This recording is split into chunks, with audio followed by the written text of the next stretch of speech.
अगर आपके पास कोई अगर आता है, तो आप किस तरीके से ये उनको मतलब ये प्लानिंग करने में मदद करते हैं? उसमें क्या-क्या होता है? कितना समय लगता है?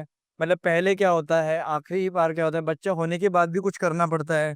या फिर जब प्रेग्नेंट होते हैं मम्मी, तो उनको भी कुछ चीज़ों का ध्यान रखना पड़ता है? आप इसमें कैसे उनको गाइड करते हो, उनको हेल्प करते हो? कि जैसे मान लीजिए कोई हस्बैंड वाइफ है अभी और उनको बच्चों का वो प्लानिंग कर रहे हैं और वो सोचते हैं कि हमारे यहाँ वेद सम्मत जो विधि है उससे गर्भाधान भी हो और ग्रहों की जो अच्छी अनुकूल स्थिति देखते हुए संतान हमारी इस दुनिया में आए। तो हमको क्या करना है, जो भी पति पत्नी है उनकी जन्म कुंडली चाहिए पहले, ओके। क्योंकि हॉरोस्कोप उसको देखने के बाद में ये पता चलेगा कि इनके इसमें संतान का योग है या नहीं है। है तो किस तरह की संतान का योग है, किस समय है, अनुकूल स्थिति क्या है, कोई स्वास्थ्य से संबंधित दिक्कत तो नहीं है, ठीक है?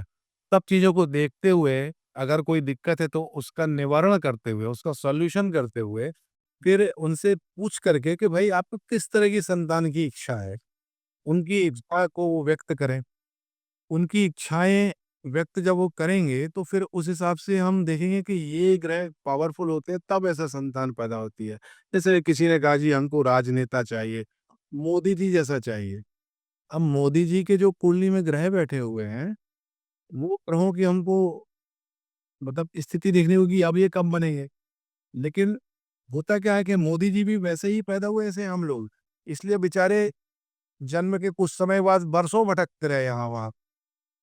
सुख नहीं मिला उस व्यक्ति को जीवन में। एग्ज़ैक्टली। लेकिन महान काम कर गया दुनिया के लिए, तो उनके दुखों को वही जानते हैं कि उन्होंने क्या-क्या बर्दाश्त किया। तो आप क्या चाहेंगे कि हमारी जो संतान है, वो दुःख ना भोगे, हुँ। वो अकेली ना रहे, उसकी शादी भी हो और वो मोदी जैसा नेता भी बने। जब आप ये चाहते हैं तो वो सारे ग्रहों को हमको देखना पड़ेगा कि हम उसके करीब-करीब कहाँ पहुँच सकते हैं और वो स्थिति कब आ रही है, 2 साल बाद आ रही है, 1 साल बाद आ रही है कि 5 साल बाद आ रही है, तो उतने समय हमको वेट करना होगा। तो जो भी लोग इसका कर रहे हैं, प्लानिंग कर रहे हैं, तो कुंडली देख के पहले तय करेंगे, फिर उनको बताएँगे कि भई ये समय है, 1 साल रुकना होगा, 1.5 साल रुकना होगा या 1.5 साल बाद ऐसे अच्छे योग बन रहे हैं, यहाँ संतान हो सकती है आपको। तो उनके जो अड़चनें हैं, कोई दिक्कत है तो उसका सॉल्यूशन करना है। फिर उसके बाद में उनको जब गर्भधारण करना है तो उसकी प्लानिंग उनको बतानी है। वो आयुर्वेद से संबंधित चीज़ है वो। तो ओके। कुछ समय पहले मतलब जैसे जो भी माता है ना? तो पत्नी के जो मासिक धर्म वगैरह होते हैं, तो उसमें किस समय में गर्भधारण किस तरह से हो सकता है, उसके पहले उनका खान-पान, स्वास्थ्य, आहार-विहार, है ना? वो कुछ दिनों पहले तय किया जाएगा और वो तय करने के बाद में फिर एक मुहूर्त निकाला जाएगा, यानी समय निकाला जाएगा कि भाई कौन-सा नक्षत्र, कौन-सा शुभ मुहूर्त, किस समय में गर्भधारण होना चाहिए। उस समय में उसका अनुष्ठान जैसा वो काम होगा। ओके। पवित्र मन से और कुल देवी, कुल देवता कहे जाते हैं। सबकी कुल देवियाँ होती हैं, लेकिन हम उनको बात वही आती है। सब कुछ हो गया उसके बाद कहते हैं जी खुशखबरी आ गई और उनसे कि पहले ही तैयारी करना है कि हम ऐसा-ऐसा करने जा रहे हैं। उनका आह्वान करना है कि हमारे कुल में ऐसी दिव्यात्मा को भेजो जो हमारे कुल का उद्धार कर सके। तो वो फिर उसमें सहयोग करती है। तो शुरुआत यहाँ से होगी। इसके बाद में जो बीच का समय है 9 महीने का, उस पीरियड में आप जो डॉक्टर से कंसल्ट करते हैं अच्छी बात है, आप जाइए देखिए। लेकिन जो खान-पान है वो आयुर्वेद की पद्धति से होना चाहिए।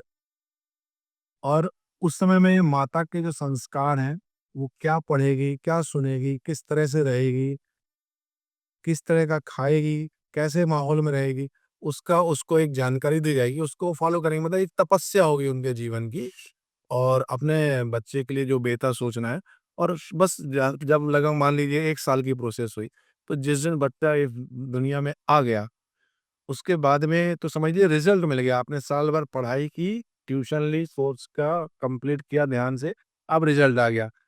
अब आपकी अगली क्लास की शुरुआत होगी, उस क्लास से कोई लेना-देना नहीं है। मतलब अब बच्चा आ गया, अब उसका जीवन शुरू होगा आना। तो अब आपने जो तैयारी की थी, तो रिज़ल्ट तो अच्छा मिलेगा ही।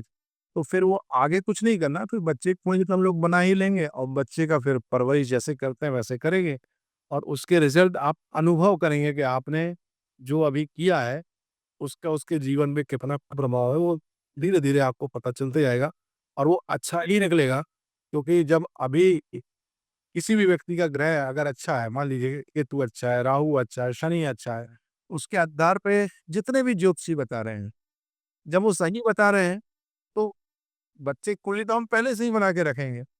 हम पहले ही उसको पावरफुल रख देंगे। हम पहले ही बुध पावरफुल, तो जिस भी ज्योतिषी के पास बोलेंगे, "यार, क्या बढ़िया बच्चा है भाई, इसका तो सब कुछ बढ़िया है ना?" आपको कोई ये नहीं कह पाएगा कि इसका ये ग्रह यहाँ क्यों है, यहाँ क्यों है? क्योंकि हम पहले से ही कुंडली पहले तैयार करेंगे, बच्चा बाद में आएगा। मतलब आप समझ लीजिए कि आपने एसी फर्स्ट क्लास का रिज़र्वेशन करा लिया है, तो अब यात्रा तो वैसे ही मिलेगी आपको। एग्ज़ैक्टली। और अगर आपने समय रहते नहीं कराया था और अचानक जाना पड़ रहा है, तो फिर जाओ धक्के खाते। तो ज़िंदगी हम लोग धक्के खाते ही गुज़ार रहे हैं, प्लानिंग नहीं थी इसलिए। तो अब तो प्लानिंग कर लें।